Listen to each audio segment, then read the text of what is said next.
Hey, you're here, and I'm glad. Because tonight, we're not going to chase glory or kings, no swords or banners, no tales of conquest or crowns. No. Tonight, we follow a different thread, one more honest, quieter, and infinitely more human. One that was never meant to be remembered. But somehow, it always was, by the land, by the bones buried beneath it, and by the echo in our own hands when we feel cold for no reason. Tonight, we walk in the worn-out boots of someone you've never heard of. Someone who never owned a single book, never left their village, never once imagined a world beyond the nearby woods, or the tolling of the bell from a church they didn't dare enter. Tonight, we walk alongside a medieval peasant and not the myth, not the cartoon, but the breathing, aching, mud-stained truth of it. We won't rush. The days didn't. And sleep, for them, wasn't the soft surrender we know. It was a collapse. Sometimes into dreams, sometimes into prayers, often into neither. So dim the lights, loosen your jaw, let your shoulders sink, and if your blanket's warm, know that theirs wasn't. That's not a guilt trip. It's just context. It's the sort of truth that helps you drift deeper, not away from the world, but strangely, closer to it. Because sometimes, the quietest stories are the ones that tell you everything. You see, most history forgets the peasant. Not out of malice, but out of habit.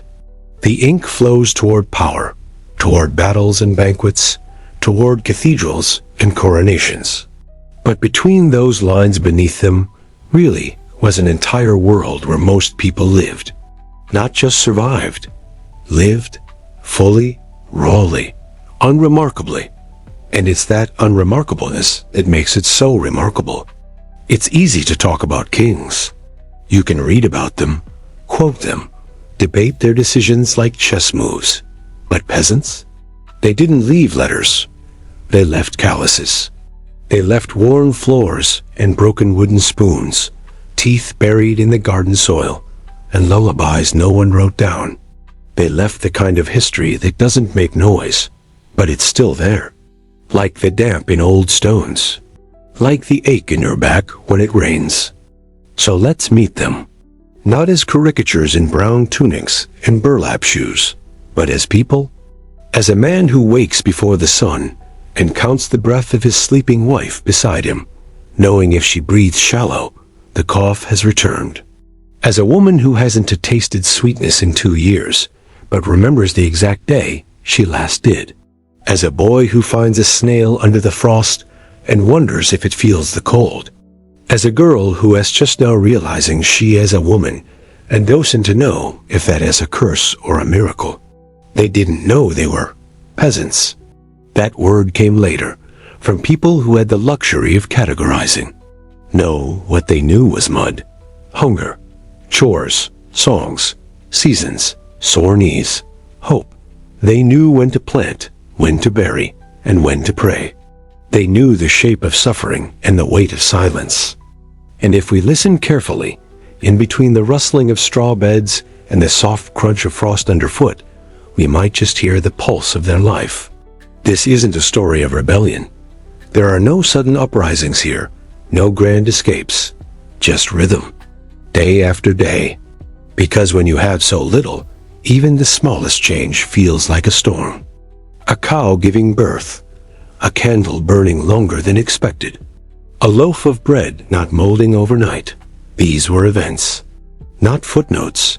And so tonight, we don't visit a castle. We don't talk to royalty. We don't marvel at stained glass or golden chalices. Tonight, we wake up on a rough wooden bed under a leaking roof to the smell of wet wool, with a stomach that feels like it's remembering food rather than expecting it. We open our eyes to a world that is harsh and soft at the same time. A world where the rooster isn't cute, it's your alarm clock. Where breakfast is bread, if you're lucky. Where your hands look older than your face, even at 23. We'll follow this day slowly. Because they did. Time wasn't rushed then. It stretched like smoke, coiling around routine and repetition. The sun didn't rise fast, it crept. And so will we. You don't need to understand every custom or know the names of saints they whispered to. You just need to walk with them. Feel the soil. Hear the clatter of wooden bowls. Smell the sour tongue of old milk. And most of all, you need to see them not as background noise to kings and crusades, but as the foreground of real life. The kind that never asked to be remembered, only lived. So if you're ready, really ready, we'll begin gently. The first breath of dawn is gray, not gold. The cold isn't traumatic. It's dull. It doesn't slap your face. It seeps in through your spine. The kind of cold that doesn't leave even when the fire burns.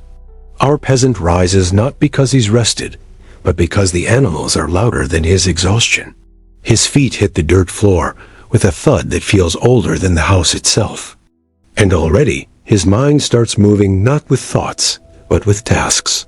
Feed the pig. Check the thatch. The barley's molding again. Anna's cough is worse. The priest mentioned a tax last week. You should speak to the reeve. Or not. It might draw attention. Better to stay invisible. His name doesn't matter. Not because he isn't real, but because he could be anyone. And that's what makes him worth remembering. The air smells of damp wool and ashes. The hearth is still glowing faintly. A few embers like forgotten dreams. He stirs it without thinking.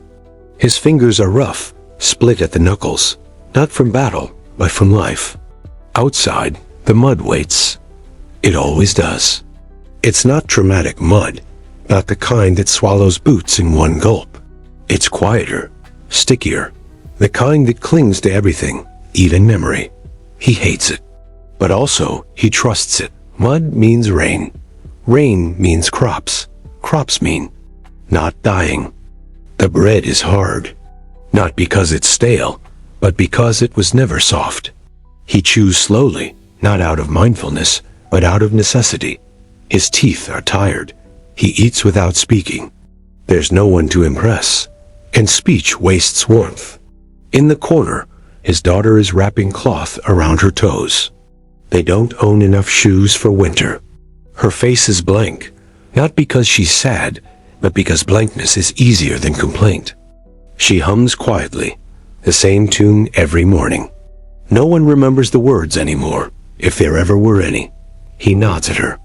Not a smile, just a nod. Love in this house doesn't need to be loud.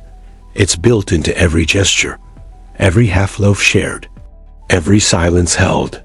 The sky is still low, like it hasn't made up its mind about dawn.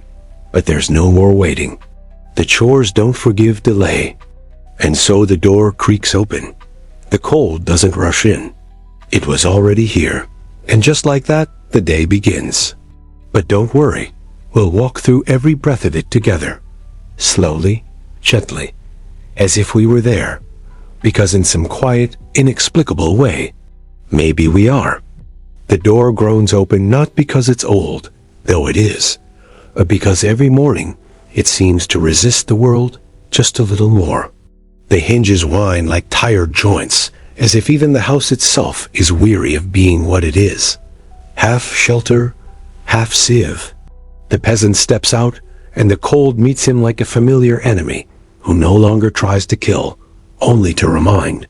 There's no drama in the air, only that dull bite that turns skin brittle and thoughts short.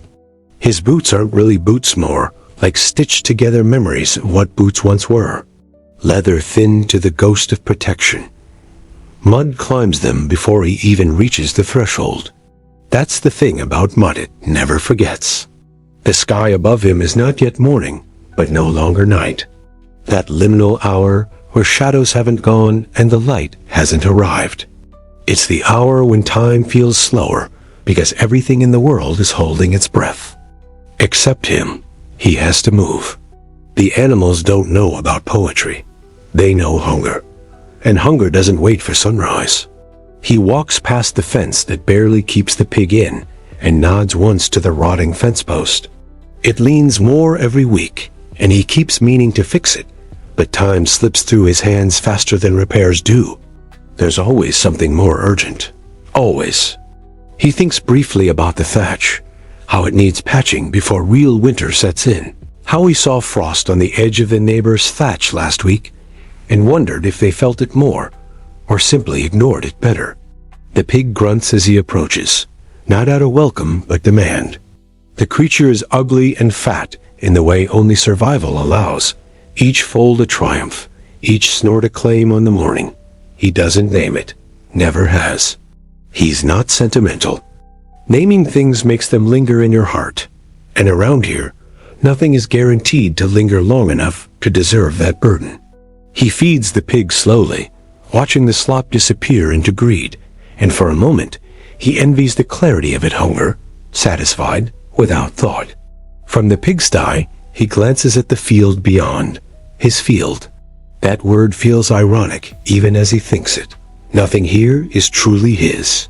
The land belongs to the Lord, the tools to the taxes, the seeds to the church. All he owns, really, is effort. And even that is borrowed from his body. The barley looks thin. It's been a bad season again, though they're all bad seasons now, just in different ways. Too much rain, then not enough. Too much sun, then none. The earth, once a mother, now feels more like an ant with a gambling problem, unreliable, distant, sometimes cruel. He stoops to pick up a small stone and tosses it away, out of the rows. A pointless gesture, but one he does every morning. He tells himself it helps, though what it helps is unclear. Maybe it's just something to do with his hands that doesn't hurt. Most things do. Behind him, he hears the creak of the door again. He doesn't turn. He knows the sound of her steps. His wife. She doesn't speak either. Words this early feel like intrusions. They've been married long enough that silence speaks fluently between them. She heads for the well without looking at him, and he feels something strange, a moment of comfort in her presence. Not love, exactly. Something harder than love. Something earned. Like warmth from a fire you've built yourself. She hauls the bucket with a grunt, and he hears the water slosh like a secret. She's strong. Has to be. Weakness doesn't survive here, not for long. And yet, she limps. That limp's been getting worse, though she insists it's fine. He doesn't argue. Arguing is for people who have the time to recover from it. Back in the house, the children are stirring. He doesn't need to check. He hears the rustle of straw and the soft thump of bare feet on wood. His son will pretend not to be awake. His daughter will already be tying her apron. He feels both proud and guilty at once. Proud that they rise to the rhythm without prompting. Guilty that this is the rhythm they've been born into. He walks back toward the house slowly, dragging his fingers along the edge of the wall. The wood is splintered, damp. Last year, he tried to repair this panel, but the nails he had were bent and rusted. He wonders if anyone notices these things, but him. Maybe not even him, really. The mind learns to blur its vision when the details hurt too much. As he steps through the doorway again, warmth greets him, not from a fire, but from breath. The kind of warmth bodies make simply by existing close together. It's an invisible hearth, this family. Each breath, each sigh, each creak of a joint a reminder that they're still here, still together. And in a world like this, that's a kind of wealth. Breakfast is a quiet affair. No talk of dreams. Dreams are indulgent. Talk is reserved for plans, and even those are mostly guesses. Bread, if there's any left from yesterday. Gruel if not. A bit of root if someone remembered to dig it. And always the same prayer, mouth it under breath, not because they believe it will change anything, but because it's habit. And habit, here, is as sacred as hope. His son eyes the last piece of bread, then looks away. The father sees this, breaks the piece in half, hands one to the boy, keeps the smaller half, says nothing. The boy looks ashamed. He shouldn't. But shame, like hunger, doesn't need reasons to exist. Outside, the light has fully arrived, though the sun itself is still hidden. It rarely shows its face fully in these months. Just a glow behind clouds, like a promise never kept. The kind of light that makes everything look washed out, like a painting left in the rain. He gathers his tools, if they can be called that. A hoe, a sack, a bent knife with a handle wrapped in leather scraps. They're not tools so much as extensions of desperation. He heads to the fields again, this time to work. Real work. The kind that begins before thought and ends after pain. He moves through the motions not because he wants to, but because he doesn't know what not doing it would feel like. Work is muscle memory. It's breathing with your hands. It's forgetting the cold by making it irrelevant. The soil resists him today. Clumps harder. Maybe frost beneath the surface. He adjusts his stance, presses harder. His back reminds him he's not young anymore. Then again, he never really was. Childhood here is a blink. A brief pause between birth and labor. He remembers playing once, vaguely. A stick as a sword, a rock as a crown. But even then, the games were rehearsals for hardship. There's no time for fantasy when your bones are hungry. The wind picks up, and with it, the scent of manure and wet leaves. He doesn't notice anymore. His nose long gave up complaining. His skin too. He wears the elements like clothing. Dirt under nails, scratches on shins, blisters blooming and fading like seasons. He remembers once, years ago, cutting his hand so badly the blood wouldn't stop. They prayed over it, rubbed ash into the wound. It healed wrong. The scar is jagged, crooked, but it works. That's the standard here. Not beauty, not precision, just function. A bell tolls faintly from the church in the distance. Mid-morning. He pauses, not to listen, but to stretch. His spine cracks audibly. No one hears but him. It's a private language, the body's rebellion. He wipes sweat from his brow and looks toward the trees. There's movement there. A deer, maybe? Or a shadow pretending to be one. He stares a moment longer than he should, not because he wants to hunt, but because movement means freedom. And sometimes even a fleeting silhouette of freedom is enough to stir something in the chest. His daughter arrives with water. She doesn't speak, just hands him the skin, then kneels beside the plants. Begins weeding without being told. She hums again, the same tune, the one from earlier. He listens now. It has no beginning, no end. Just a loop, like their lives. And somehow, it comforts him. A melody without ambition. Just presence. They work side by side in silence. The kind of silence that isn't heavy. It's shared. Like the weight of a log carried between two people. Still heavy, but less lonely. The clouds shift.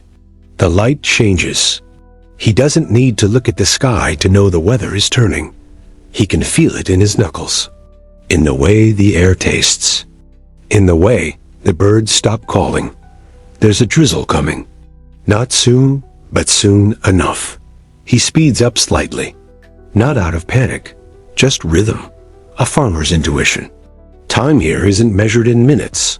It's measured in moisture. As they finish the row, his daughter stands and winces. He sees it. She's too young to be aching. But here, youth is not immunity. It's a countdown. He wants to say something. A joke, maybe. Something light, but the words feel foreign.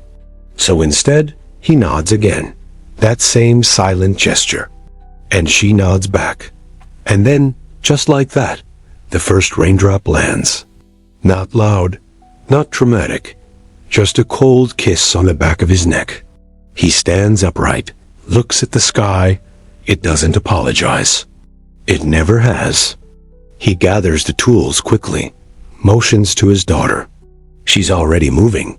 They know the drill. Rain means rot. Rain means spoiled plans. Rain means praying to a god that feels farther away when the roof leaks. They run, not fast, but efficiently.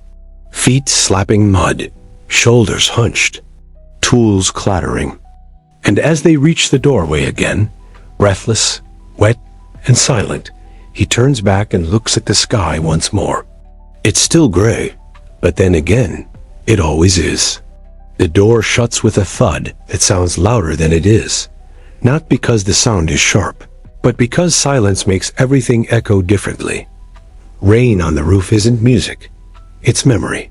100 memories, really. Each drop a reminder of the times the thatch gave in, and sleep meant dripping.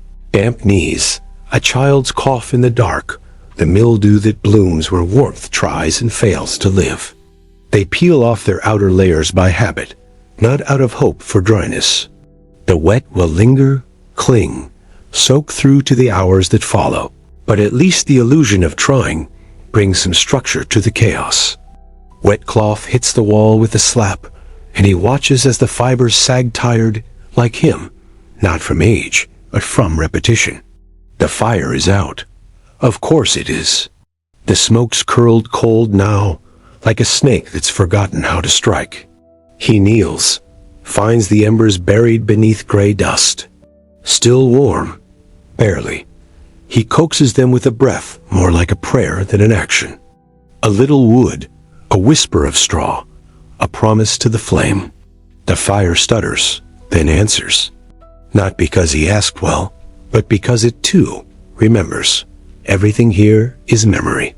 Even the things that don't speak. His daughter disappears into the corner. No words exchanged. She knows the chores. They all do. There's no list. No scroll on the wall. No plan etched in ink. The plan lives in their muscles. Lives in the way they move without thinking. Each task the child of 100 yesterdays. His wife hums now. A different tune than their daughter. Lower, steadier. She's cutting roots, paring away the rot, salvaging what the damp hasn't won. The knife clicks against wood, a rhythm as old as language. Her hands move with the precision of necessity. She's not cooking. She's alchemizing hunger into hope. There's no recipe, only memory. A memory of what worked once, or nearly worked, or didn't kill anyone. Around here, that's the definition of flavor. The boy is quiet. He sits by the far wall, threading cord into a loop. Repairs, or fidgeting, or maybe both. His hands need to move, or they remember they're cold. The boy is 8 or 9. They don't mark birthdays here, not properly. The calendar belongs to those who own clocks. Here, they tell time by crops and coughs. You're not 6, you're barley sick. Not 11, you're pig stall tall. Time is measured in ache and harvest. The rest is indulgence. Outside, the rain hardens. A slow crescendo. It doesn't frighten them. Doesn't even surprise. It simply is.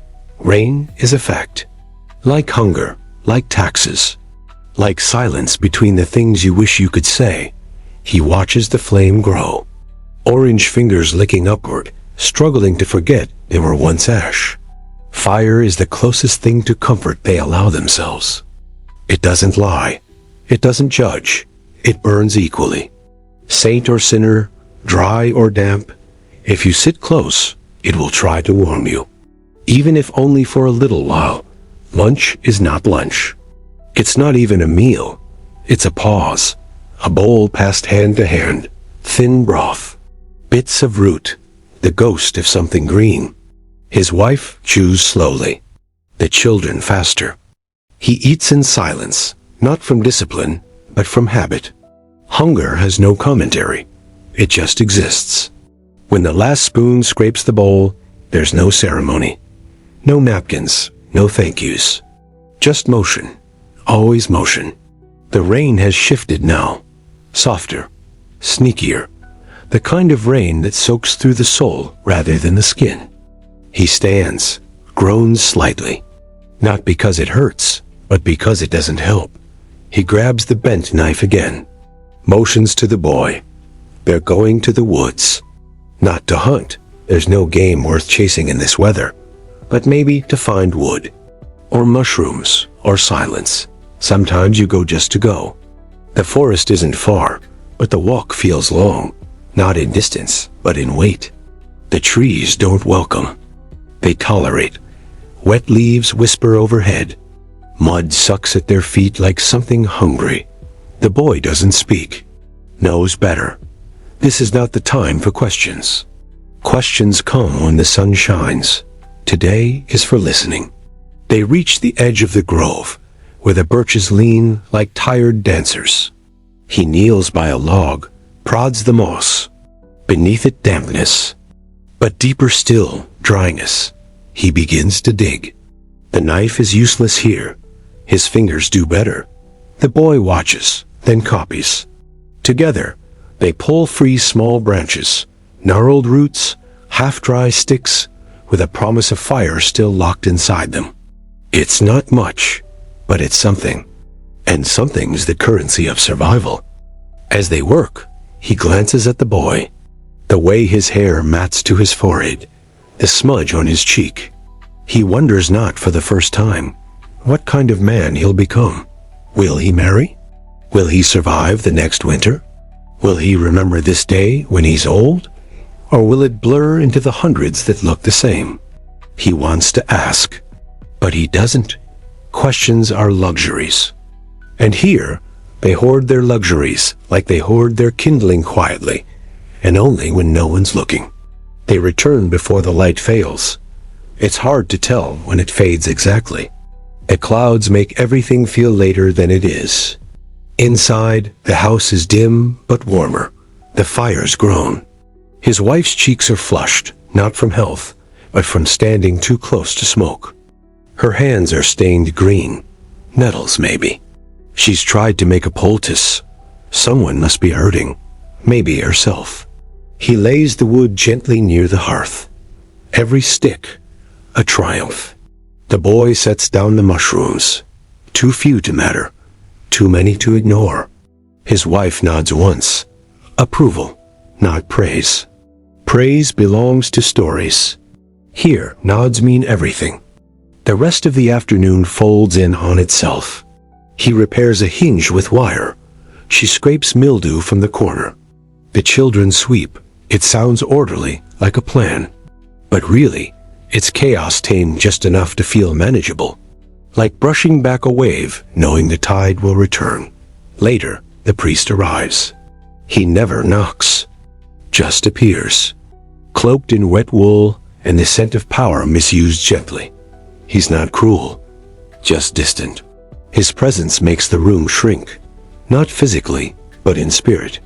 As if even the air remembers to be reverent. He sits, doesn't remove his boots. Mud trails behind him like authority. His voice is low, measured. He speaks of blessings, of duties, of taxes thinly veiled as tithes, of souls and salvation. No one interrupts. The peasant nods when expected. His wife folds her hands. The children lower their eyes. It's not faith. It's choreography. When the priest leaves, he takes something. He always does. Bread, or a promise, or a secret. He says little, but his silence is louder than most people's shouts. As the door closes behind him, they don't exhale. Not yet. The air still feels borrowed, like someone else's story. Eventually, the fire crackles again, and slowly they begin to move. The boy scratches his arm. The girl adjusts her hair. His wife stands and stirs the pot as if nothing happened. That's their skill resuming, picking up the thread of life where it frayed. Evening arrives not with fanfare, but with fatigue. The kind that settles in bones, not limbs. They eat again. Another pause. This time slightly warmer, slightly fuller. The mushrooms helped, the nettles less so, but no one complains. Complaints echo, and echoes haunt. Afterward, the children settle into the corner. Straw mostly. Some cloth. A wooden toy carved from a spindle. It has no name. It doesn't need one. It simply exists to be held, and held tightly. He watches them. sees how they curl toward warmth, not from fear, but from instinct. He remembers curling like that once, long ago, before calluses made curling feel childish, before adulthood made even sleep feel like work. His wife sits beside him, not close, but close enough. Her eyes are closed, but she's not asleep, just resting the way people do when they know the next day is already clawing its way through the dark. He adds a log to the fire, quietly, watches as it catches, wonders how much longer the wood will last, wonders how much longer he will, not in a morbid way, just practically. Then, for a moment, he allows himself something rare. A glance outside, through the crack in the wall. A sliver of sky, dark and wet. But beyond it, he thinks he sees a star. He doesn't point it out. He just watches and lets it burn. The fire breathes slower now. Not out of weakness, but out of understanding. Flames don't rush in houses like this. They last longer when they whisper. The coals are red, the kind of red that looks like memory. He watches them with eyes half closed, not because he's tired, though he is, but because sleep and silence have always shared a border, and right now, he's walking its edge. The children are asleep, or pretending to be. It doesn't matter which. In a place like this, pretending is a kind of survival. Pretending you're not cold. Pretending the roof doesn't leak. Pretending tomorrow might feel different. His daughter stirs once, then stills. A sharp breath. A dream, maybe. He hopes it's not about food.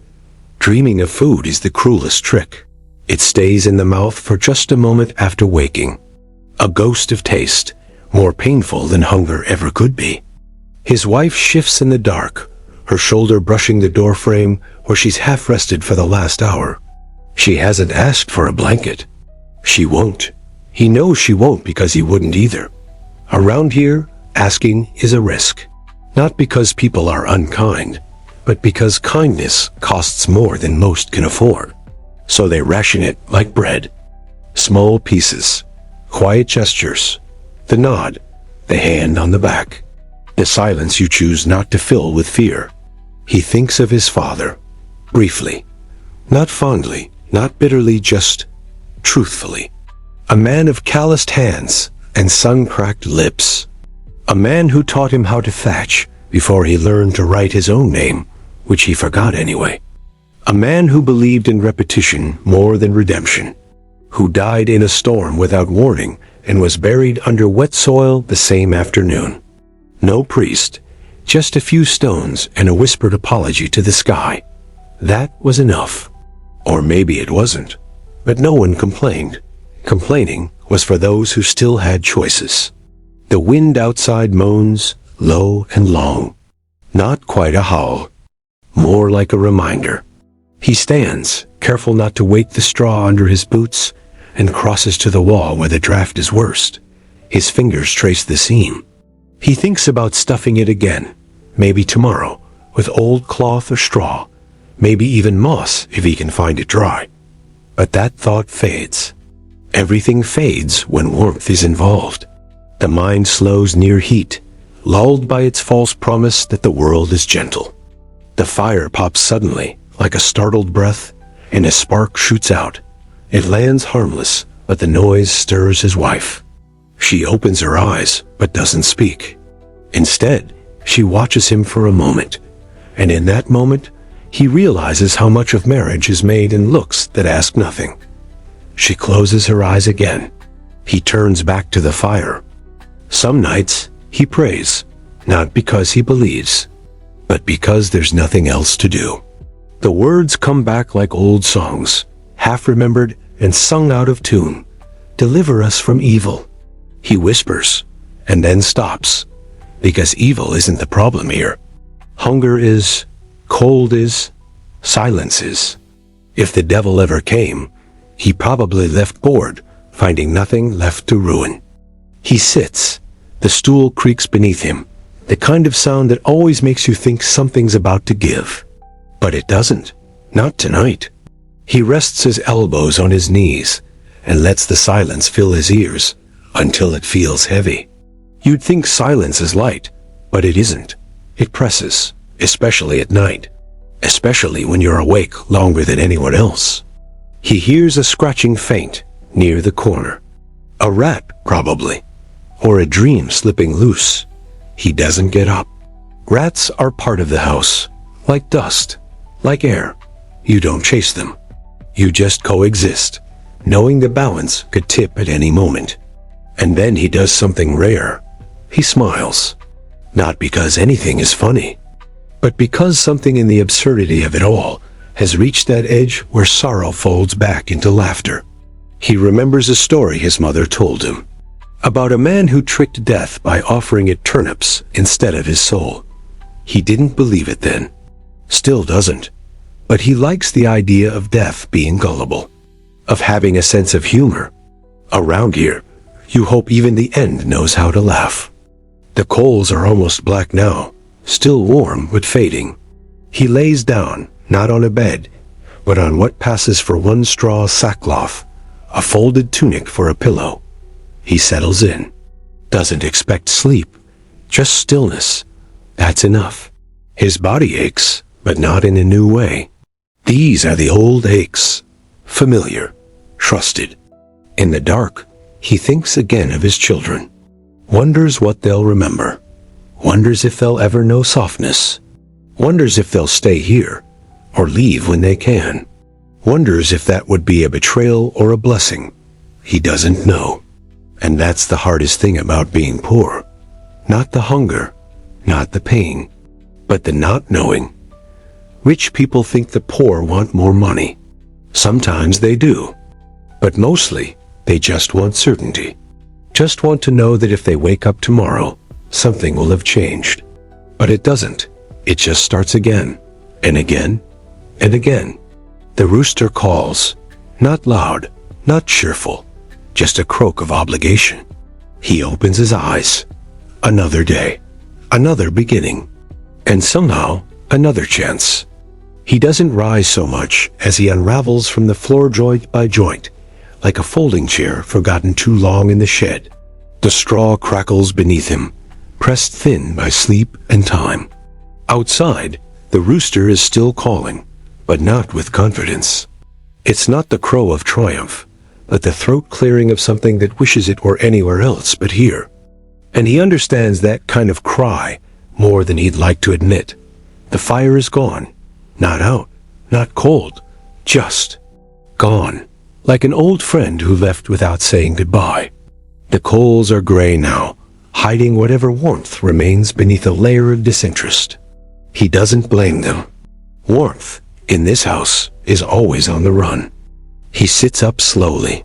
His back crackles like dry twigs underfoot, the kind of sound that once startled him. Now it's just punctuation. The body speaks a language he never chose to learn, but is now fluent in. Each pain a verb, each throb a noun. Together they form sentences that say, "You are still alive." His wife is already up. She's not standing, she's floating, in that strange in-between space women occupy when they are moving, but haven't been seen yet. Her presence is felt before it's confirmed. The smell of damp wool, the scrape of metal on clay, the sound of breath pushed through pursed lips. She moves like someone who doesn't believe in softness anymore, not because she dislikes it, but because it wastes time. He doesn't greet her, not with words, just a glance, just enough, and she returns it the same way. No smile, no warmth, just a glance that says, "You didn't die in the night? Good, we need to fetch water." He stands and his knees argue. They always do. He ignores them. This is not a place where the body gets to negotiate. You move or you starve. You work or you vanish. You endure or you are erased from the story before it's even written. His son is asleep still, mouth open, arms tangled like he wrestled something in his dreams and lost. He doesn't wake him. Not yet.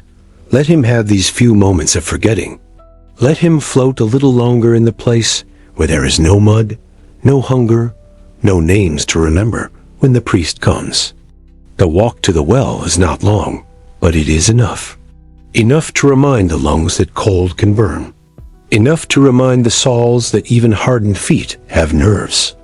The path is slick with yesterday's rain, the kind of slick that doesn't let go. His boots leave behind half a sole with every step.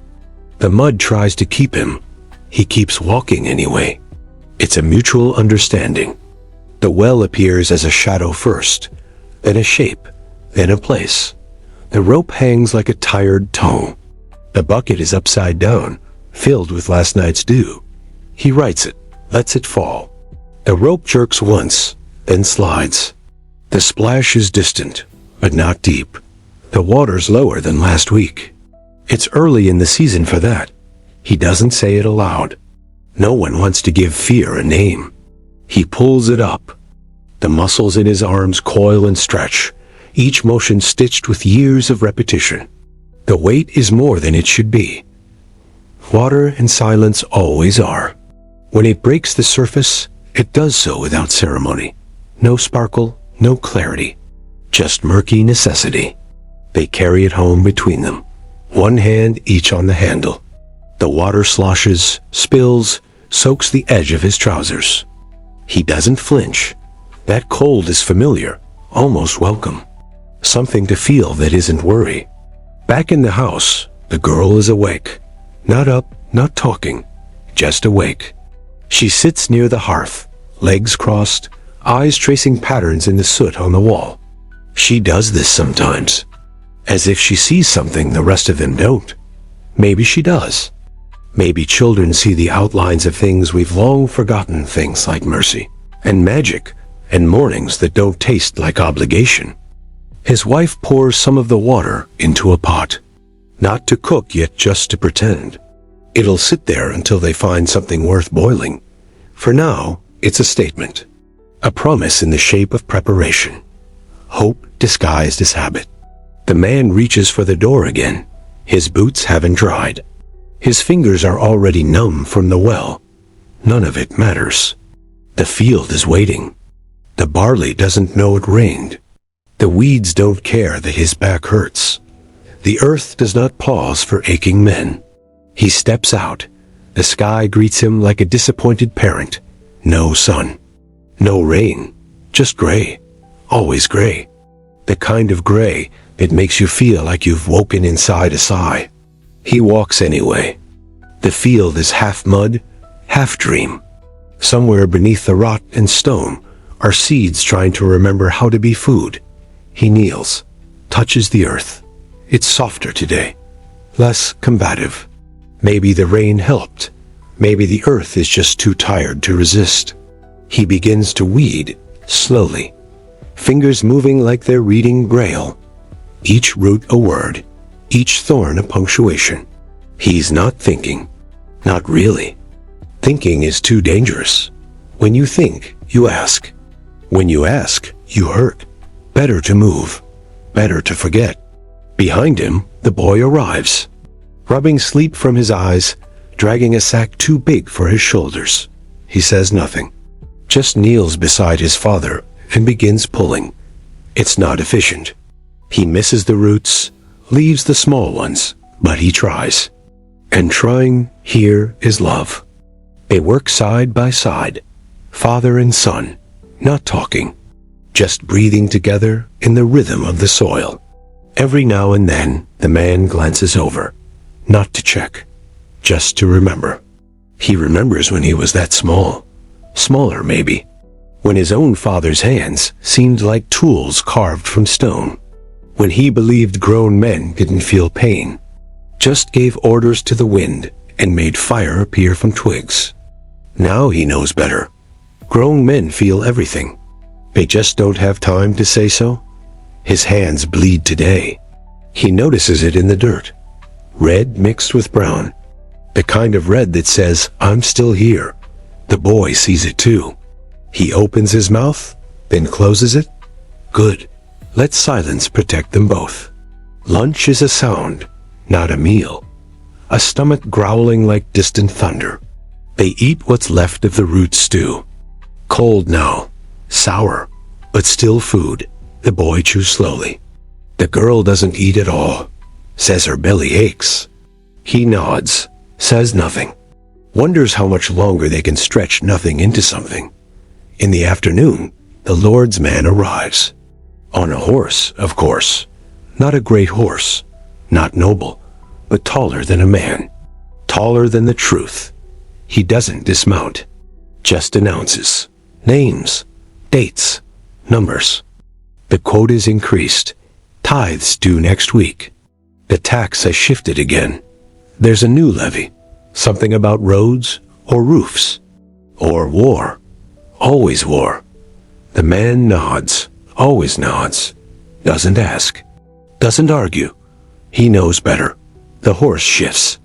The hooves leave deeper prints than his son's entire body. The rider turns. Leaves. The silence after him is worse than his voice. They don't speak. The wife has gone pale. The boy is staring at the door. The girl curls tighter into herself. He stands, alone, walks outside, not to follow, just to breathe air that hasn't been priced yet. The sky has changed, slightly, a crack of blue, almost imperceptible, but it's there. He stares at it too long enough to forget, briefly, that his hands are shaking. He returns inside, sits, drinks cold water, lets it settle into the hollow places. And the fire somehow stirs. The cold water runs down his throat like a question with no answer. It doesn't quench, not really. It simply passes through, acknowledging the body the way wind moves through an empty barn, curious, indifferent, temporary. He wipes his mouth with the back of a hand already crusted in earth. His lip cracks. He tastes blood. It tastes more honest than anything he's heard all day. Outside, the hoofprints are still in the mud. Deeper than footprints. Deeper than most graves he's dug. He stares at them for a moment. Those tidy ovals pressed into the world like declarations. That horse, that rider, their message gone in seconds. But the echo will cost a week of sleep. Maybe more. He turns away. The house behind him leans ever so slightly to one side. Not from wind or storm or age, but from surrender. Even wood learns when to give. Inside, his wife is sewing. Not clothes. Not even patches. Just stitches. Looping thread through a piece of cloth already beyond saving. She does this sometimes. He doesn't interrupt. It's her form of prayer. Some people kneel. She sews. Stitch by stitch, as if binding time back together. The children have gone quiet again. Not asleep, not afraid, just dimmed. Like candles that know the wind is coming. The boy picks at a piece of bark. The girl has her eyes closed, but she's not dreaming. Her lips move, just barely. She's reciting something. Maybe a story, maybe a memory, maybe a wish that forgot it was supposed to die. He stands there, useless. A man with hands made for work and nothing left to fix. There's food to find, yes, wood to gather. But something heavier hangs in the room. A kind of stillness that isn't rest. A pause that has no promise of resuming. He opens the door and leaves. Not because he knows where to go, but because staying would make the walls collapse. He walks without direction, past the barley field, past the crooked fence, into the thin woods that cradle the edge of their lives. The trees here are brittle, all elbows and bare branches. They reach out like beggars, not offering shade, just shapes. He walks among them like someone looking for something they've never seen. Or maybe just a place where silence doesn't feel so loud. The air smells of damp roots and forgotten things. A squirrel startles above. He flinches, then laughs sharp, single, and bitter. A sound that doesn't belong to this forest or any prayer. His feet carry him toward the creek. It's not really a creek anymore. Just a wounded line in the ground where water once spoke. Now it murmurs, sometimes. Today, it's quiet. The rocks sit dry and exposed, like bones in the open. He crouches beside them, fingers dragging through the dust. Finds a small frog under a stone. It doesn't move, just stares. They look at each other a long time. Two creatures caught in a moment that neither understands, but both survive. He lets it be. The sun, what little of it there is, shifts behind a veil of clouds. The light turns gray again. He doesn't mind. Color around here is memory. Gray is presence. Gray is honest. Gray never promises what it can't keep. He hears a sound then. Not animal. Not wind. Human. He turns. It's old Martin. Bent double, wrapped in skins so worn, they look grown onto him. He walks with a stick that's older than most of the village children. His beard is a map of forgotten winters. His eyes are full of things no one should have seen, but everyone eventually does. They don't greet each other. They just sit. Martin lowers himself beside the man like a bag of bones surrendering to gravity. After a long silence, Martin speaks. Just one sentence. They took the calf. The man nods. Doesn't ask who. Doesn't ask why. Because here, they always means the same thing. And calf always means more than livestock. Martin pulls a small flask from his coat. Offers it without ceremony. The man drinks. It's sharp. Bites like truth. He coughs. Martin chuckles. A noise like twigs snapping in a fire too weak to burn. She gave birth with blood in her mouth, Martin says. That ain't a good sign. The man says nothing. He just watches the dried creek. Martin sighs. You think it'll be different one day? Still no answer. Then finally, the man speaks. I don't think. It's not bitterness. It's not surrender. It's just math. Hope costs too much. And in places like this, you measure everything. Martin leans back, groans. My father said the same thing. Did it help him? No. They sit a while longer. The wind picks up slightly, stirring the branches above like a hand brushing hair. The forest doesn't care they're there. And that's a comfort. The world not noticing you means it hasn't decided to destroy you today. Eventually, Martin gets up, without goodbye. He limps back toward the village, looking no older than when he arrived, but somehow further away. The man stays a little longer. He thinks of the word calf again, not the animal, but the future it once implied, gone now. He wonders how many futures have vanished like that. He stands and begins the walk back. By the time he reaches the field, the light is beginning to slip. Not set, just evaporate.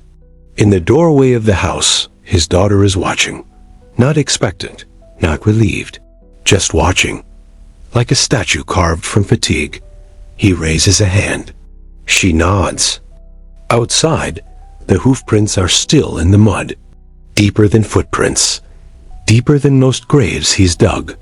He stares at them for a moment. Those tidy ovals pressed into the world like declarations. That horse, that rider, their message gone in seconds, but the echo will cost a week of sleep, maybe more. He turns away. The house behind him leans ever so slightly to one side, not from wind or storm or age, but from surrender. Even wood learns when to give. Inside, his wife is sewing, not clothes, not even patches, just stitches. Looping thread through a piece of cloth already beyond saving. She does this sometimes. He doesn't interrupt. It's her form of prayer. Some people kneel. She sews. Stitch by stitch, as if binding time back together. The children have gone quiet again. Not asleep, not afraid, just dimmed. Like candles that know the wind is coming. The boy picks at a piece of bark. The girl has her eyes closed, but she's not dreaming. Her lips move, just barely. She's reciting something. Maybe a story, maybe a memory, maybe a wish that forgot it was supposed to die. He stands there useless. A man with hands made for work and nothing left to fix. There's food to find, yes, wood to gather, But something heavier hangs in the room. A kind of stillness that isn't rest.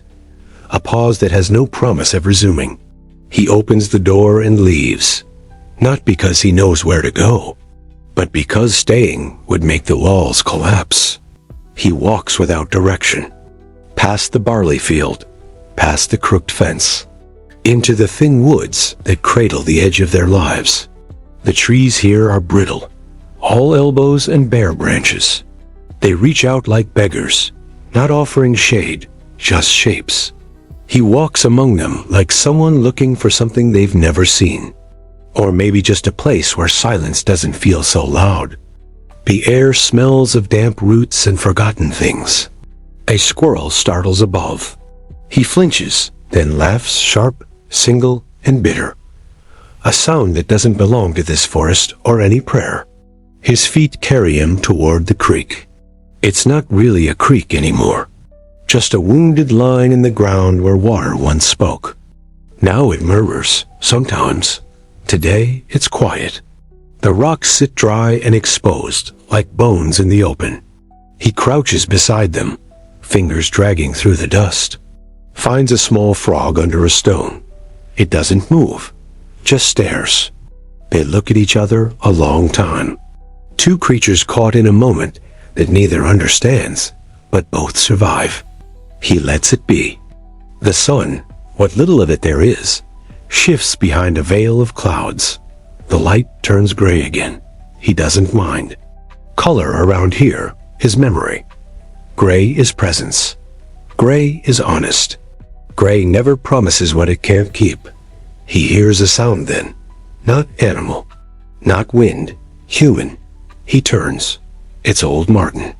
Bent double, wrapped in skins so worn, they look grown onto him. He walks with a stick that's older than most of the village children. His beard is a map of forgotten winters. His eyes are full of things no one should have seen, but everyone eventually does. They don't greet each other. They just sit. Martin lowers himself beside the man like a bag of bones surrendering to gravity. After a long silence, Martin speaks. Just one sentence. They took the calf.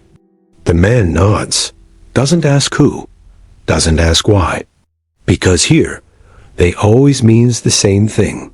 And calf always means more than livestock.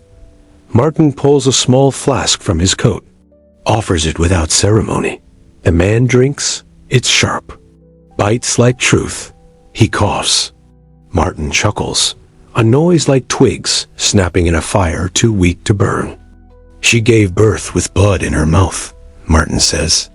That ain't a good sign. The man says nothing. He just watches the dried creek. Martin sighs. You think it'll be different one day? Still no answer. Then finally, the man speaks. I don't think. It's not bitterness. It's not surrender. It's just math. Hope costs too much. And in places like this, you measure everything. Martin leans back, groans. My father said the same thing. Did it help him? No. They sit a while longer. The wind picks up slightly, stirring the branches above like a hand brushing hair. The forest doesn't care they're there, and that's a comfort. The world not noticing you means it hasn't decided to destroy you today. Eventually, Martin gets up, without goodbye. He limps back toward the village, looking no older than when he arrived, but somehow further away. The man stays a little longer. He thinks of the word calf again, not the animal, but the future it once implied, gone now. He wonders how many futures have vanished like that. He stands and begins the walk back. By the time he reaches the field, the light is beginning to slip. Not set, just evaporate. In the doorway of the house, his daughter is watching, not expectant, not relieved, just watching, like a statue carved from fatigue. He raises a hand. She nods. Inside, his wife has made something. Thin, salty, warm enough to sting the tongue. He eats slowly. The boy doesn't speak. The girl hums, but softly. The same song from yesterday, and the day before. The tune without a name. the one that always ends before it finishes. He closes his eyes for a moment, feels the heat of the bowl in his hands, and for the briefest second one not long enough to believe in, but not short enough to forget, he feels full, not fed, not fixed, just full. And that is enough to survive until tomorrow. The bowl sits empty now, but no one rushes to put it away. It cools on the floor beside his leg, gathering the warmth the room has little left to give. He leans back, slowly, his spine pressing into the wall, like it's trying to merge with something that doesn't need to move anymore. His eyes drift toward the ceiling, not looking for anything, just resting in the cracks between the beams, the places where spiders and hope both seem to live undisturbed. The fire flickers again, more out of habit than intention. It's a tired flame, fed on twigs and breath. It doesn't roar. It trembles. The shadows it casts are soft and cowardly, curling along the walls like children afraid of waking their parents. Outside, the wind has changed direction. That matters. Here, everything matters. The direction of the wind, the color of a bruise, the weight of silence between people who love each other, but haven't to set it out loud in years. He hears the breeze slip through the thatch like gossip in a chapel. Cold, familiar, necessary. His wife is still mending. But now it's the boy's tunic, a tear under the arm, probably caught on a nail or a branch, or a truth too sharp to ignore. Her fingers work in rhythm, but slower now.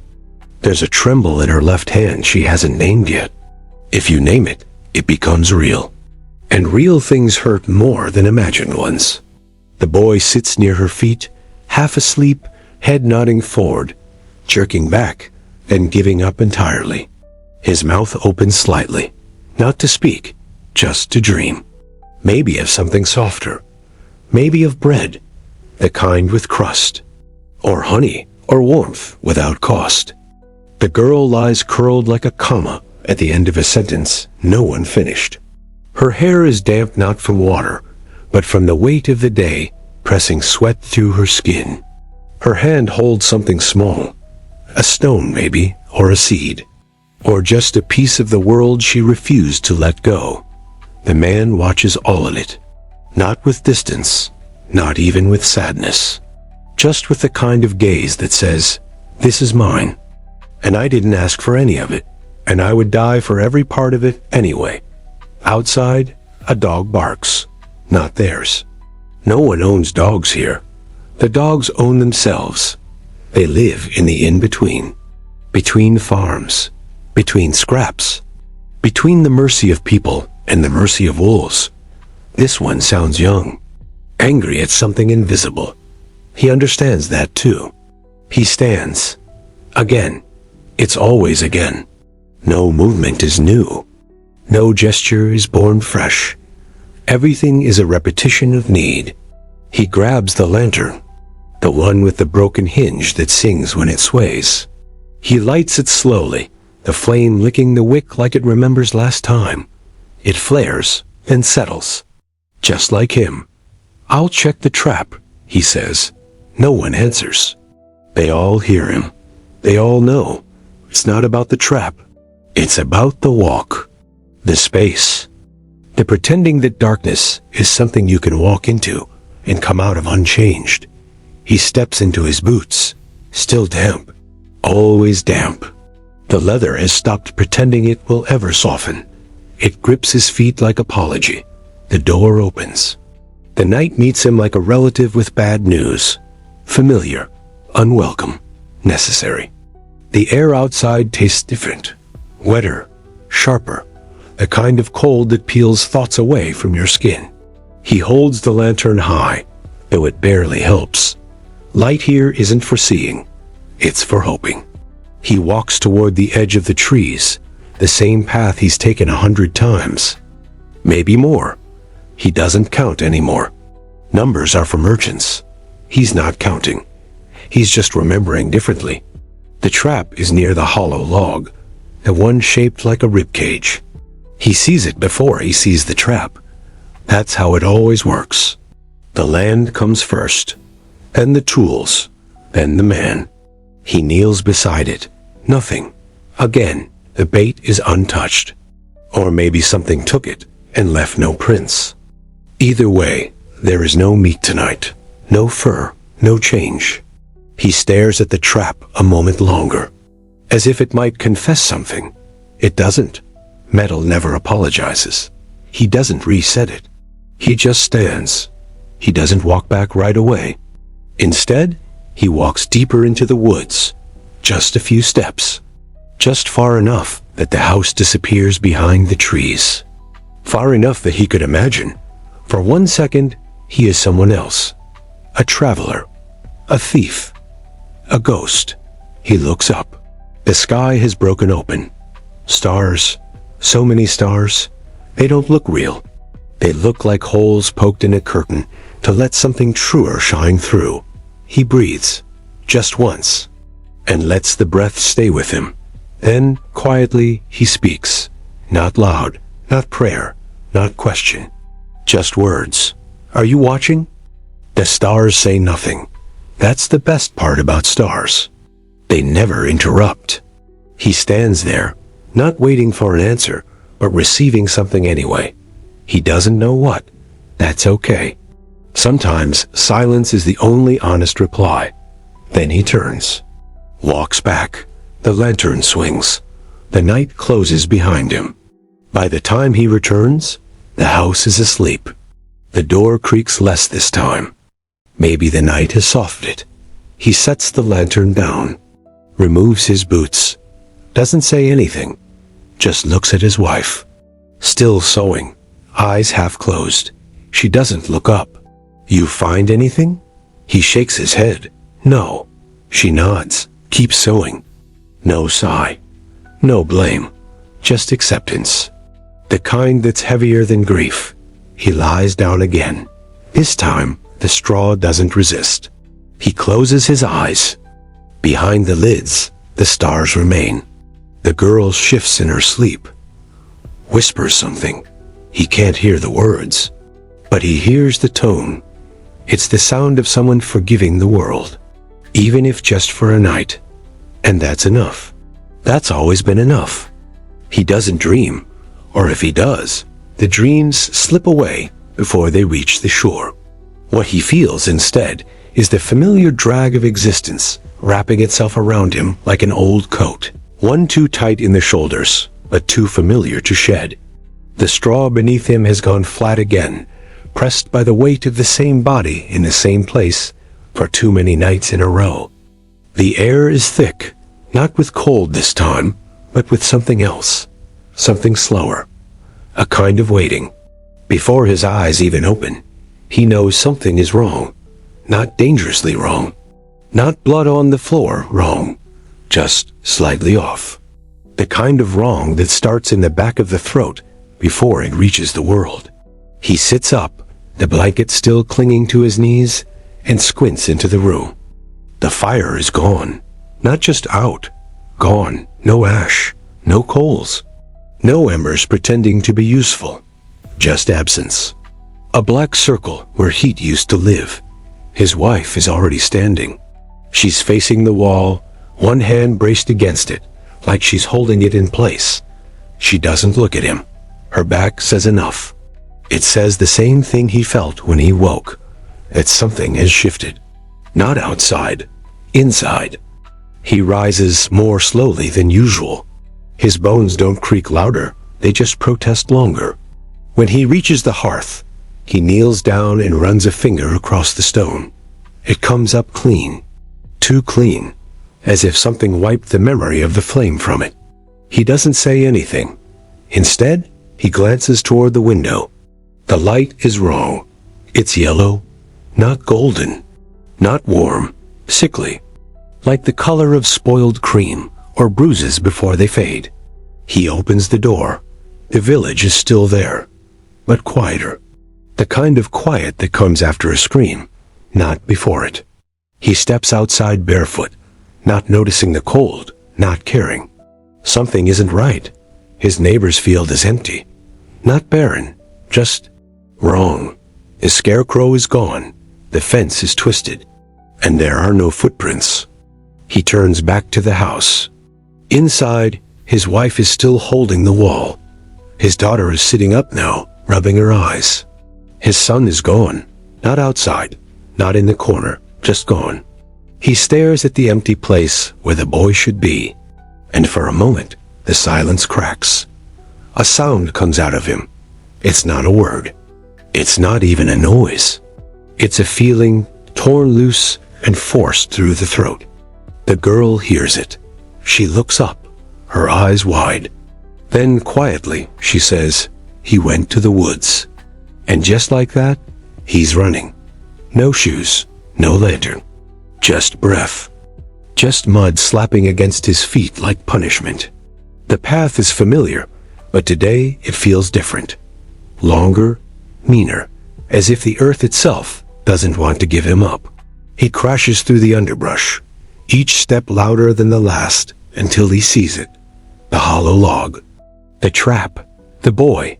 Sitting. Alive. But not whole. The boy is staring at the trap. His hands in his lap. There's blood on his palm. And the trap is open. Empty. The bait is gone. The teeth are clean. But the blood is real. The man stops. His chest is heaving. Not from the run. From the sight. From the knowing. The boy turns to look at him. His face is pale, but calm. He holds up his hand. "I just wanted to fix it," he says. "I thought I could catch something." The man kneels, takes the boy's hand gently, inspects the cut. It's deep, but not fatal. He wraps it in cloth torn from his own shirt, ties it tight, then sits beside the boy. They don't speak for a while. Just listen to the woods, to the air, to the day trying to begin again. Eventually, the boy speaks. "Do you think there's something out here?" The man doesn't answer right away. Then, softly, he says, "There's always something out here." The boy nods, satisfied. Like that answer was enough. Or at least true. They walk back slower than they came. Not because of the pain, but because something in the world has gone quiet. And when the world is quiet, you walk like a guest. Back at the house, the fire is burning again. No one lit it. It's just there, crackling like it never left. His wife is sitting now, the wall released from its duty. His daughter is humming again. But the song is different, not new, just older. A tune he hasn't heard since his mother died. He doesn't ask how she knows it. He just sits, watches the boy cradle his hand, watches the girl trace circles in the dirt, and feels the room breathe again. There's stew on the fire, but no one stirs it, because for the first time in what feels like years, they are full, not of food, but of something warmer, something quieter. And as the day slips back into place, he closes his eyes, not to sleep, but to remember this, that even in a life made of repetition, there are days that bend. And when they do, you hold them, not like weapons, not like tools, but like water cupped in trembling hands, knowing it won't last, but holding it anyway, because sometimes that's the only miracle you get. He doesn't tell anyone that he cried. It wasn't loud, and it wasn't much. Just a few tears that slid down without permission, like children sneaking out the back door before dawn. No one saw. Even if they had, they wouldn't have spoken of it. There are things in this life you witness without naming. The breaking of bread, the shattering of silence, the way a man holds still so that his world doesn't. The fire stayed lit that whole day. It never should have. There wasn't enough wood, but it stayed, as if the house had finally remembered what it meant to protect. Or maybe it wasn't fire. Maybe it was something else, something older, something warmer than flame. But no one asked, no one prodded, because comfort, when it comes, is sacred, and sacred things aren't interrogated. They're cradled. By late afternoon, the boy was asleep again, his hand bandaged, his breath even. His dreams must have returned real ones this time, because his brow had smoothed, and the lines in his face, too young to have earned any, had finally gone quiet. The girl had stopped humming, but not because she forgot the tune, because she'd given it to the walls. And now the house was holding it. You could hear it in the rafters, in the sigh of the door, in the way the soup didn't boil, but breathed. The man had gone outside again, this time not for escape, but for presence.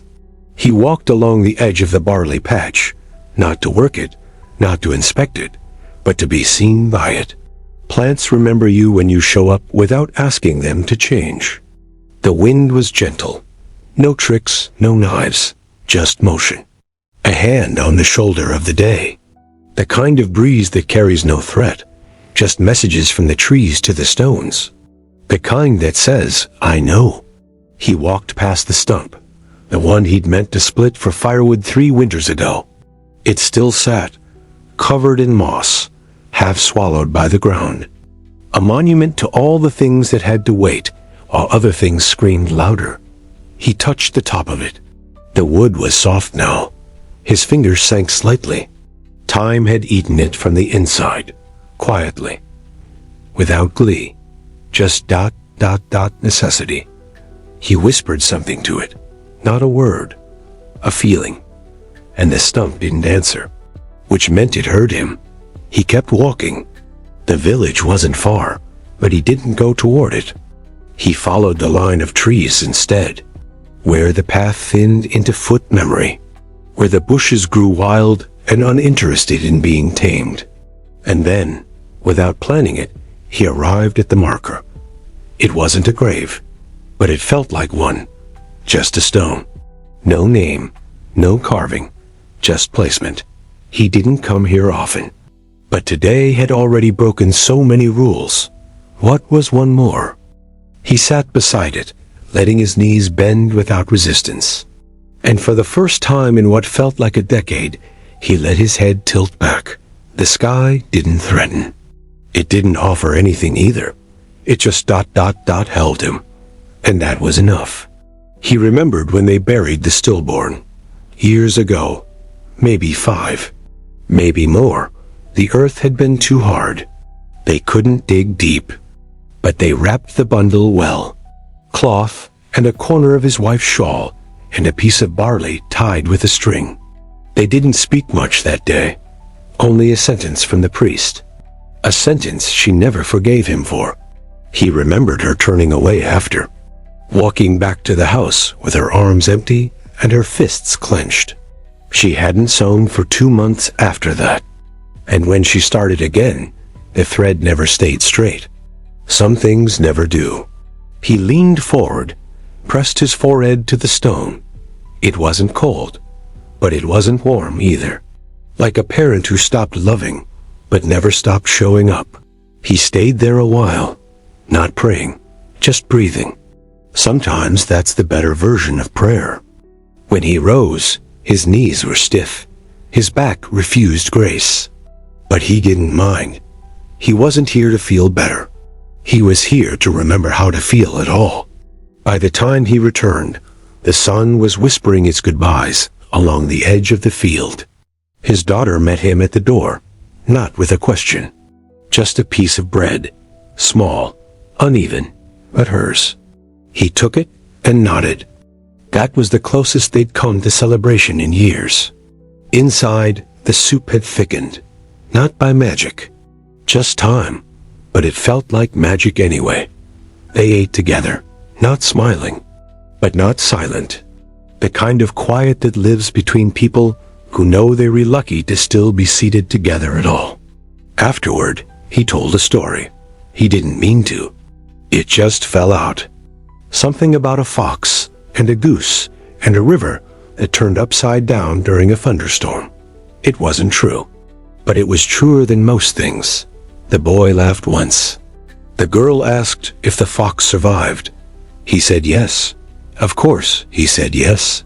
Then they slept, one by one, and so did he.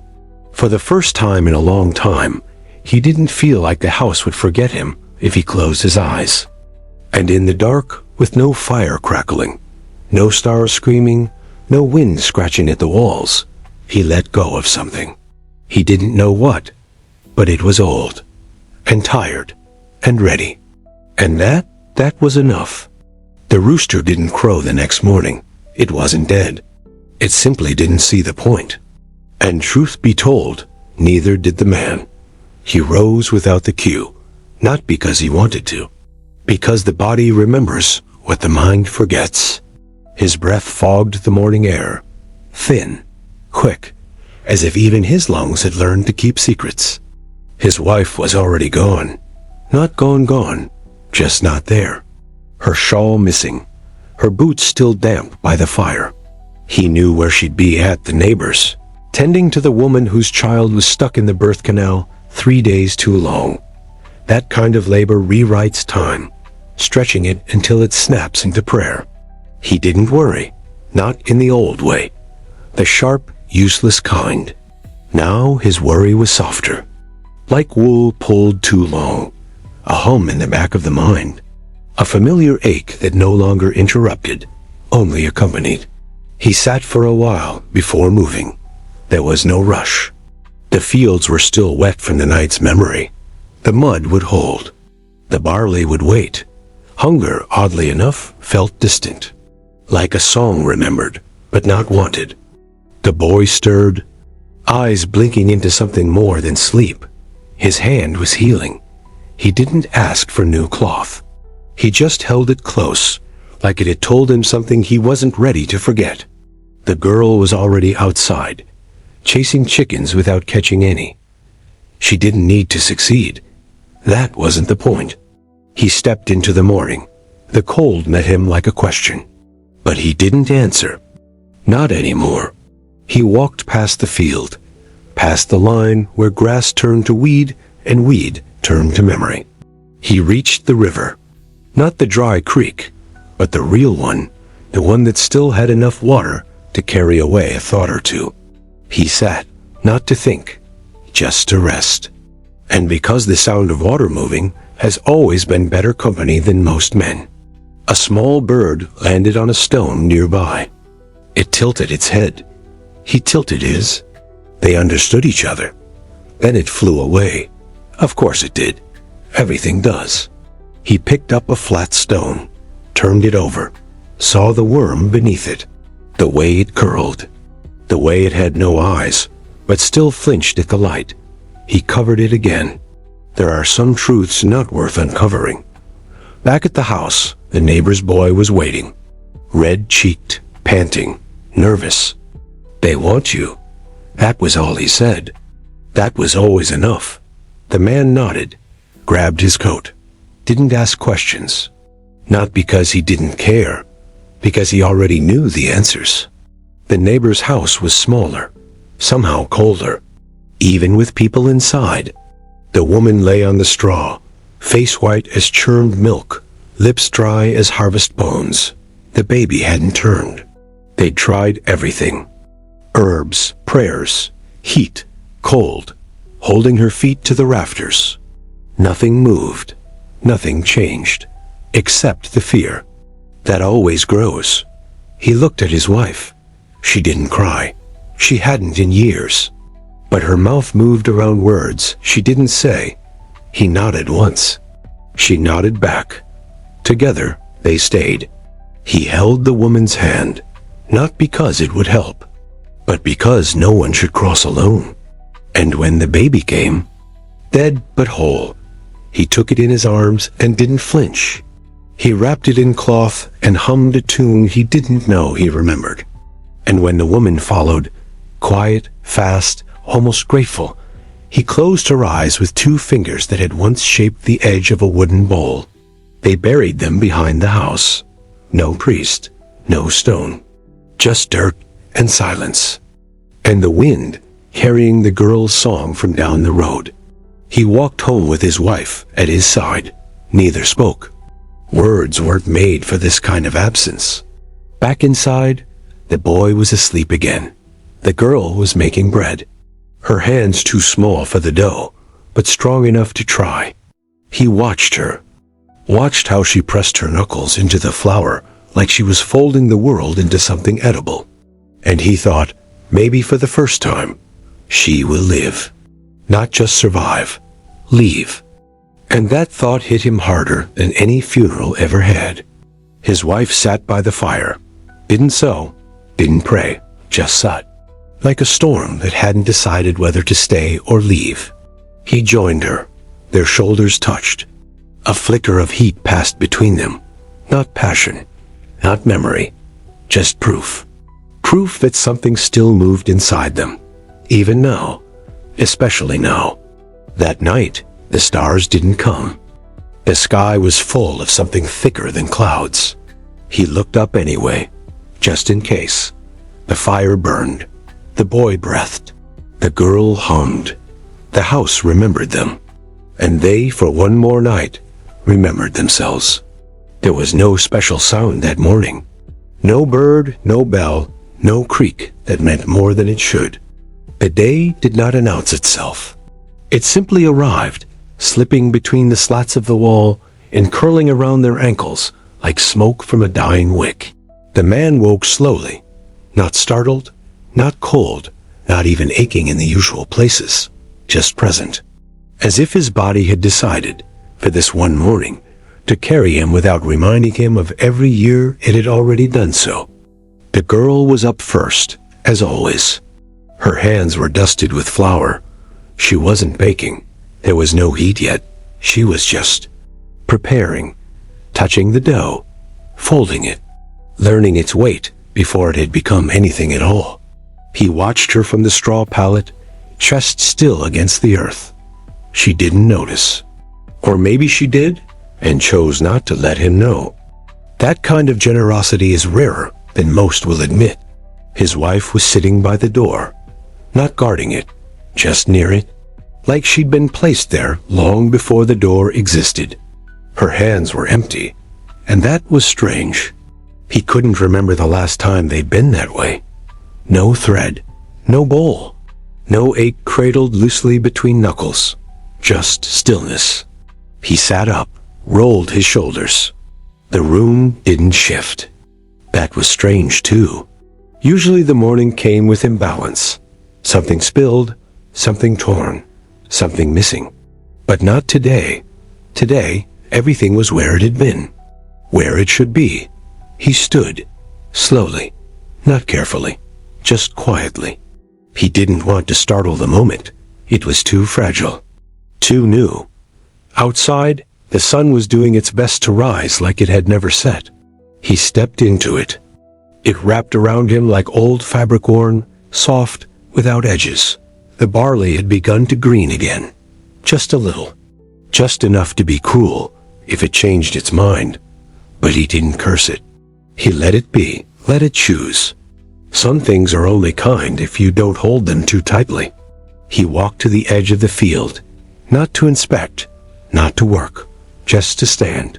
He thought of his father, then his grandfather, then no one, because before that, there were no names. Only silence, only hands that once built this house, that dug these furrows, that held children with more fear than confidence. He thought of the ones who came before and had nothing to leave behind but splinters in the doorway and stories so worn down they no longer belonged to a single voice. And somehow that was enough. A story doesn't need an owner. It just needs to be repeated. He crouched in the dirt, ran his fingers along a single sprout. It bent beneath his touch, but didn't break. That was a lesson. He didn't need to write it down. Back inside, the boy was mending a net. It was broken in 3 places, tangled beyond reason. But he worked slowly, with a patience that wasn't his father's. It wasn't learned. It was his. And the man felt something like gratitude and jealousy and awe all at once. He didn't interrupt, just sat. Let the boy mend. Let the silence hold them. At midday, a traveler passed through. Thin, horseless, sun-beaten. He asked for nothing, but the girl gave him water. The wife gave him a heel of bread. The boy gave him a glance that said, "I would follow you if I could, but I won't." The man gave him a nod, and the traveler walked on. His name was never asked. And that was right. Not everyone who enters your story belongs in your chapter. Afternoon brought clouds, the good kind, the kind that means shade, not thunder. He worked then, for hours, not because the barley demanded it, but because the rhythm returned. And his hands remembered the dance, each weed a step, each row a breath. He didn't look up until his knees reminded him they were still part of the equation. The boy had joined him halfway through. The girl had brought water without being asked. The wife had said nothing, but the door was open when they returned, and the fire was already singing. That night, they ate without ceremony, just mouths moving, just warmth spreading. He told another story, one about a man who couldn't die unless someone whispered his name at midnight. The girl asked what happened when no one was left to speak. He said, "Then he finally rests." And she nodded, as if she understood that rest is sometimes the worst punishment. Later, when the coals had softened and the house had curled into itself again, he lay down without dread, without worry. He closed his eyes knowing he might wake into the same day, and that would be a kind of blessing. Because for once, repetition didn't feel like punishment. It felt like continuation. He let his breath slow, let the ceiling fade, let the quiet become a cradle.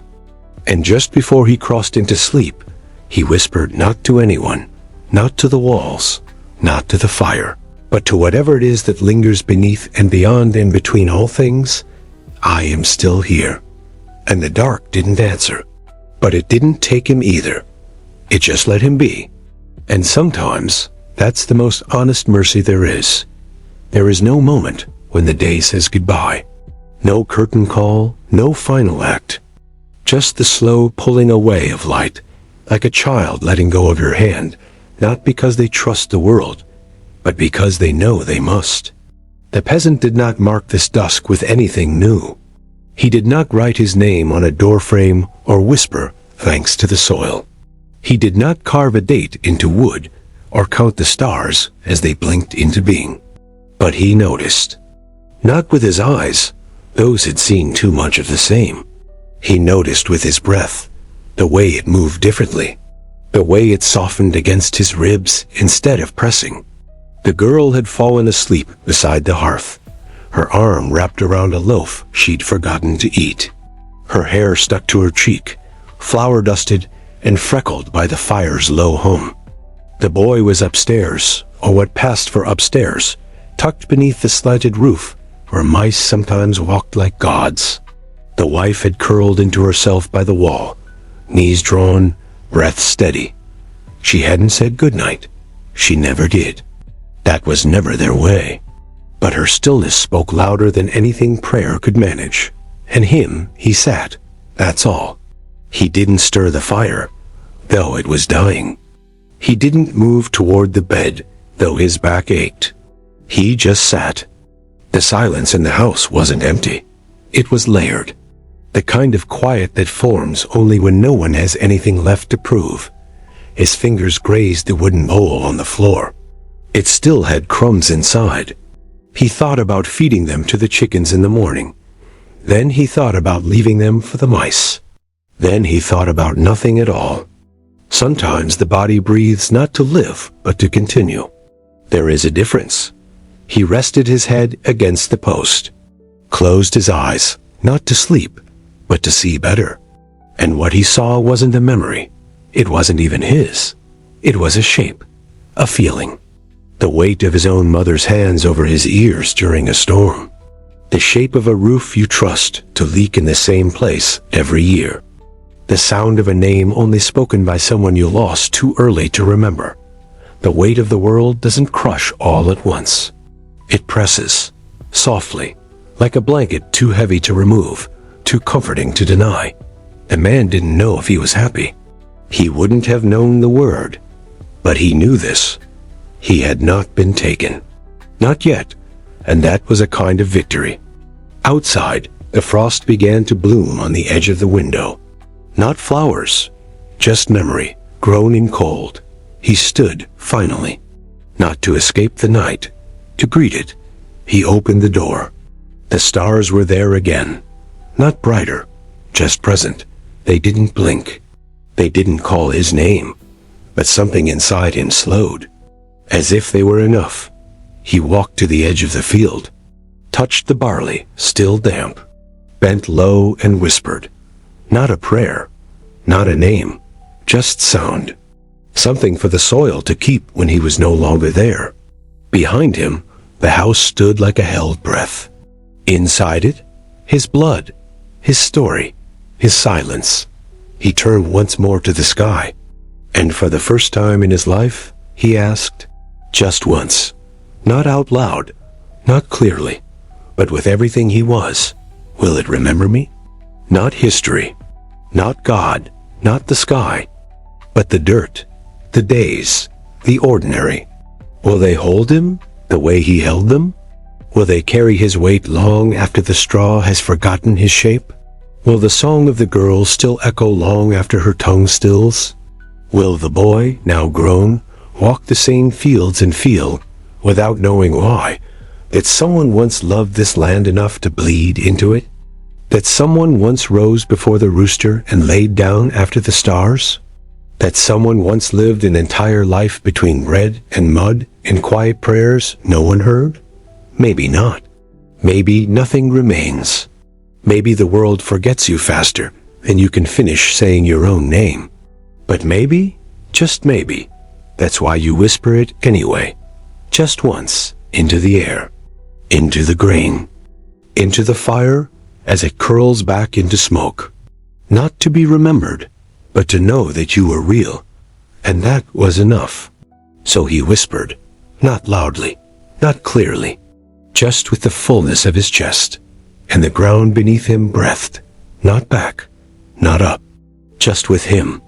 And that was the end of the day, but not the end of the story, because you heard it. And now you carry it too.